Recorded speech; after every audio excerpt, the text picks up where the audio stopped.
উত্তরীয় বিদ্যাসাগর মহোদয়কে পরিয়ে দিয়েছে, তাও পুলিশের হাত দিয়ে। শৈলেশ উপাধ্যায় আইসি ঝাড়গ্রামের হাত দিয়ে। আপনি ক্ষমা চান মমতা ব্যানার্জি? আপনি কে হরিদাস? আমরা ভারতীয়রা, বাঙালিরা বর্ণ পরিচয় স্রষ্টাকে প্রণাম করি, আর ওর ভাইপোটা আরো জ্ঞানী। 2021 সালে বিধানসভা ভোটে তমলুকে এসে বলছে বর্ণ পরিচয় স্রষ্টার নাম সতীশ সামন্ত।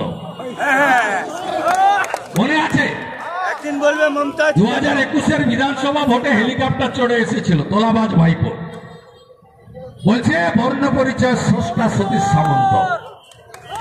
এত জ্ঞানী ইনি, বাংলা বাঙালির জন্য একেবারে কেঁদে আকুল। বাম সাইডে ববি, তার নাম ফিরাদ হাকিম। একদম সে বলছে 50% লোক উর্দুতে কথা না বললে আমার ঘুম আসছে না। কোন বাংলা বাঙালির গল্প নাই।